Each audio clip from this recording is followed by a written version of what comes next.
¿Por qué su tierra nutrió sus espinas y sus rosas únicas en su jardín? En el primer episodio hablamos de la pista, la tecla Enter accidental, y por alguna razón usted sobreanaliza ese pequeño accidente, ese momento en que se da cuenta de que el universo está tratando de captar su atención. Pero ahora surge la verdadera pregunta: ¿atención para qué? ¿Para entregarle un manual de vida genérico?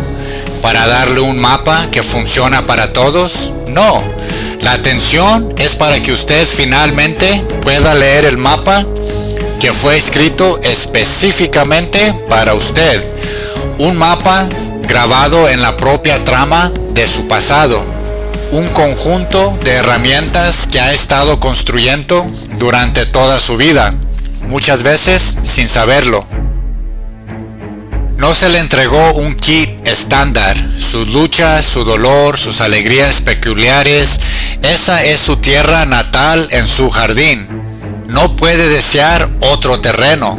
Tiene que aprender qué crece bien en el que le tocó. Pasamos gran parte de nuestra vida tratando de corregir lo que creemos que está mal en nosotros. Vemos nuestras espinas como defectos que deben podarse, nuestras rarezas como debilidades, pero ¿y si dejar de intentar ser un rosal perfecto comprado en tienda y comenzar a valorar las plantas nativas, únicas, resilientes y poderosas que eligieron crecer en nuestro jardín? Su vida no le dio traumas al azar, le dio un currículo específico, y cada lección vino acompañada de una herramienta. Hagamos una auditoria. Tomemos mi vida como estudio de caso. Empecemos con mi infancia. El jardín era sombra, el nutrimiento era el miedo. En esa sombra no crecen robles altos que buscan el sol. Surge otra cosa, surge una red de hongos. Esa fue mi flexibilidad perceptual, el ojo mágico. Nunca olvidé esos carteles de los 90s. Uno miraba un patrón caótico y el truco era relajar el enfoque, mirar a través de la superficie y de pronto una imagen tridimensional saltaba, oculta a plena vista. Ahora sé por qué me fascinaban. Era un ejercicio físico para una verdad espiritual. Para ver la realidad profunda, hay que relajar la intensidad de la percepción cotidiana. Mi infancia fue ese patrón caótico. En la sombra y en la incertidumbre, aprendí a desenfocar los ojos literales y ver con otro, a sentir presiones sutiles, escuchar palabras no dichas y conectar puntos que estaban bajo la superficie. Lo que otros podrían llamar paranoia, ahora sé que era yo construyendo un sistema de radar subterráneo sofisticado. Es la red micelial en la tierra de mi alma, prosperando en la sombra porque debía hacerlo, aprendiendo a encontrar estructuras ocultas entre el ruido. En mi adolescencia, la tierra era dura, compactada. Mi jardín recibía nutrientes que eran conflictos. En ese tipo de suelo solo sobreviven las plantas más resistentes. Surgen espinas. Y no solo crecieron espinas, aprendí a sentirme orgulloso de ellas. Esas espinas fueron mi disciplina y pensamiento crítico. Forjados en los fuegos de la cárcel, el entrenamiento militar y las pandillas no eran un defecto que despreciaría. Eran mi armadura y mis credenciales. Me otorgaban respeto y pertenencia en un entorno hostil. Pero incluso entonces, mi ojo mágico seguía activo. Observaba a mis compañeros y notaba algo crucial. Yo no tenía las mismas heridas profundas y supurantes que ellos traían de sus hogares. No podía relacionarme con ese tipo de dolor. Mis espinas eran una respuesta al entorno inmediato. Las suyas parecían crecer desde una tierra mucho más antigua y envenenada. Esa percepción sutil fue la primera grieta. Fue profundamente difícil y doloroso separarme de esa vida, romper con la identidad que esas espinas habían construido, pero la separación era necesaria, una verdad que la vida me impondría más tarde con el martillo de la deportación. En ese momento veía las espinas como protección. Ahora comprendo que también eran un límite, marcando un territorio que mi alma nunca debió habitar de forma permanente. Decían hasta aquí y no más allá, y eventualmente tuve que escuchar. La tierra fue llamada a proveer. El nutriente era el amor. Una espina no puede dar refugio. Se necesita otro tipo de planta. Es cuando surge el árbol frutal. Esto fue responsabilidad radical, la paternidad. Ya no se trataba solo de protegerme a mí mismo, pero ir a prisión cristalizó lo que estaba en juego. Observé el ciclo con claridad. Estaba en camino de convertirme en una espina, criando nada más que más espinas en mi hija. Había comenzado mal, pero sabía que no era demasiado tarde para cambiar el rumbo. Ese fue el giro. Decidí usar cada fragmento de negatividad hasta este momento como algo positivo.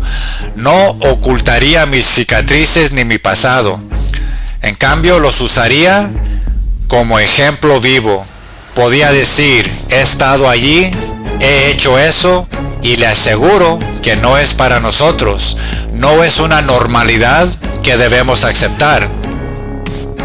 Decidí enderezar mi tronco lo mejor que pude, allí mismo en el patio de la prisión, y usar los anillos de mi experiencia, las cicatrices, los tatuajes, los recuerdos, no como adornos de una vida dura, sino como lecciones grabadas en mi ser de lo que no se debe hacer. Un árbol permanece en un lugar, resiste todas las tormentas y se convierte en fuente de vida. Sus raíces se hunden profundo, nutriéndose de todas las capas anteriores, la red micelial para percibir las lecciones espinosas de protección, y transforma todo en algo que puede sostener a otros. Ese fue el momento en que comprendí que el propósito más elevado de sus luchas no es solo sobrevivirlas, sino usarlas para que otros no tengan que librar las mismas batallas. Fue el momento en que mi pasado comenzó a dar fruto, que realmente podía nutrir el futuro. La tierra estaba lista para otro tipo de luz. El nutriente era la rendición. Después de que el árbol alcanza cierta altura, comprende que no puede controlar al sol, solo puede orientarse hacia él. Esto es la hoja que gira hacia el sol. Esto fue confianza y rendición, pero no fue una renuncia pasiva, fue una apertura activa y consciente. Después de una vida imponiendo mi voluntad al mundo, finalmente aprendí a escuchar la voluntad del mundo en respuesta. Comenzó con los mensajes que fluían durante la meditación y la respiración consciente, una voz interna silenciosa que había ahogado durante décadas. Y entonces los libros me encontraron, como si mi intención de escuchar fuera un imán. Me llegó El Secreto, El Alquimista, el Corán, Bhagavad Gita, El Profeta. Todos llegaron en sucesión, cada uno una llave nueva. Pero uno llegó con una firma de humor divino y era el Kybalión. Estaba en una feria de libros, buscando otro título, seguro de tenerlo en mi mano. Yo lo vi el libro, estiré mi mano y lo agarré. Pero en la caja miré hacia abajo, la portada era distinta. En mis manos tenía el Kybalión. Yo no lo había elegido, me había elegido a mí. Supe en ese momento que era un texto especial, una respuesta directa a mi disposición. Este también fue el periodo de la gran separación. Acepté a ser arrancado de mi familia y el país que conocía, obligado a descifrar un nuevo paisaje solo. Fue la prueba definitiva de control, y no tenía ninguno. Una gracia extraña. Se me concedió el regalo de una estancia temporal, unos años más para cerrar ciclos y sobre todo para fortalecer el ejemplo que le quería dar a mi hija. Mi ciudadanía fue restaurada hasta nuevo aviso. Este nuevo aviso finalmente llegó en forma de deportación, pero como había usado ese tiempo regalado para enraizarme en esta nueva confianza, el golpe final no se sintió como el fracaso catastrófico que antes habría sido. No dolió tanto como habría dolido si me hubiera arrancado cuando ella aún era muy pequeña. El universo me dio exactamente lo que necesitaba justo cuando lo necesitaba. Una hoja no lucha por hacer fotosíntesis, simplemente se posiciona y recibe la luz. Había dejado de luchar contra las estaciones. Aprendí a confiar en una fuerza mayor que mi propia voluntad, guiado por las mismas leyes inmutables que hacen que una semilla se rompa y una hoja se gire. Esto no era debilidad, era la máxima eficiencia, era el inicio de una verdadera colaboración con la vida misma.